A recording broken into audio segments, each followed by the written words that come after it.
देखिए, अमित से मुलाकात और फिर हेमंत बिस्वा शर्मा के एक्स पर पोस्ट से ये साफ हो गया कि कोल्हान का टाइगर यानी कि चंपाई सोरेन 30 अगस्त को आधिकारिक रूप से बीजेपी में शामिल हो जाएंगे। इस एक घटनाक्रम ने प्रदेश की सियासत को पूरी तरीके से एक नई दिशा दे दी है।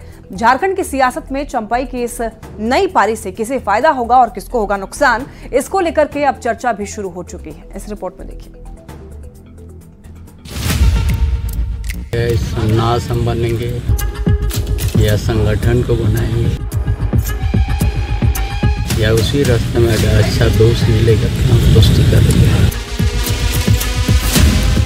चुनावी मुहाने पर खड़े झारखंड में उपजे सियासी उथल-पुथल ने प्रदेश की राजनीति में कई सवालों के जन्म के साथ एक नए तरह की चर्चाओं को तेज कर दिया है और इस चर्चा के केंद्र में है सूबे के पूर्व सीएम चंपाई सोरेन। और सवाल है कि कोल्हान टाइगर के हाथों में बीजेपी का कमल आने से जेएमएम को कितना नुकसान होगा और बीजेपी को कितना फायदा होगा। जेएमएम से राजनीति की शुरुआत करने वाले चंपाई सोरेन शिबू सोरेन के सबसे भरोसेमंद नेता माने जाते थे। यही वजह है कि हेमंत सोरेन के जेल जाने के बाद चंपाई सोरेन के हाथों में सत्ता की बागडोर सौंप दी।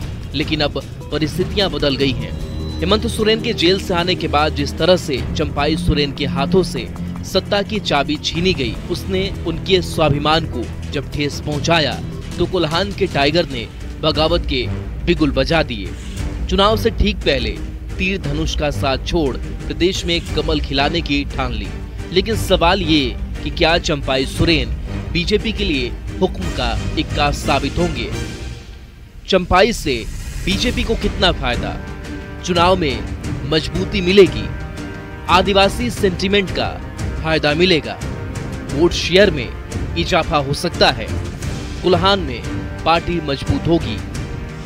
चंपाई सोरेन झारखंड की राजनीति में एक बड़ा नाम है, जिसका एक तरफ जहां बीजेपी को फायदा मिलेगा तो दूसरी तरफ जेएमएम को नुकसान की आशंका जताई जा रही है।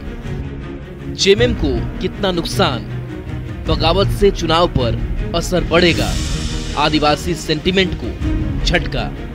आदिवासी वोट बैंक में बिखराव? कोल्हान में पार्टी को नुकसान? जेएमएम नेता और खुद पार्टी प्रमुख चंपाई सोरेन की इस ताकत को अच्छे से समझते हैं। यही वजह है कि बगावत की खबरों और बीजेपी नेताओं से मुलाकात के बाद भी जेएमएम शीर्ष नेतृत्व और खुद कल्पना सोरेन उन्हें अपना अभिभावक बताती रही। चंपाई सोरेन क्यों बीजेपी और जेएमएम के लिए इतने अहम है, इसे भी समझ लीजिए।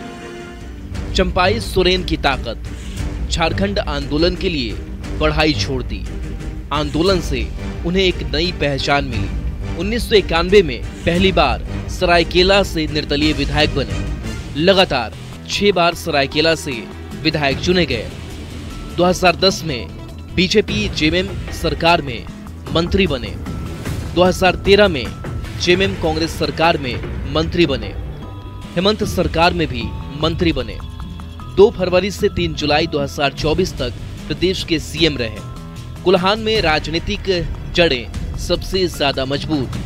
कोल्हान की कई विधानसभा सीटों पर सीधा प्रभाव। झारखंड की सियासत में उनकी हर चाल विरोधियों को चारों खाने चित कर देती है। खासकर कोल्हान क्षेत्र में उन्हें मात देना किसी के लिए भी आसान नहीं है। इसलिए उन्हें कोल्हान टाइगर के नाम से भी लोग पुकारते हैं। ऐसे में देखना होगा कि चुनाव से ठीक पहले चंपाई सोरेन की इस सियासी चाल से किसे कितना फायदा और किसे कितना नुकसान होता है। Bureau report, news 18। आइए अब जरा समझिए कि चंपाई सोरेन से कितनी बदलेगी सियासत। देखिए, दिल्ली दरबार में बीजेपी के साथ चंपाई की डील अब फाइनल हो चुकी है। कोल्हान का टाइगर यानी कि चंपाई सोरेन 30 अगस्त को भारतीय जनता पार्टी में आधिकारिक रूप से शामिल हो जाएंगे। आधिकारिक रूप से चंपाई जो है वो बीजेपी में शामिल होने वाले हैं और इस घटनाक्रम ने प्रदेश की सियासत में बदलाव किया है। झारखंड की सियासत में चंपाई सोरेन से किसे फायदा होगा और किसे होगा नुकसान, इस पर चर्चा काफी ज्यादा तेज है। तो देखिए, चंपाई के लिए सरायकेला सीट जीतना आसान नहीं रहा है। चंपाई सिंहभूम लोकसभा सीट से सुखराम उरांव को लड़ाना चाहते थे। उनके कार्यकाल में हेमंत सोरेन का हस्तक्षेप रहा और इससे नाराज चंपाई ने बीजेपी के साथ जाने का फैसला कर लिया और काफी लंबे समय से जेएमएम से वो नाराज चल रहे थे। इसके बाद ही उन्होंने ये फैसला लिया और भारतीय जनता पार्टी में शामिल होने वाले हैं।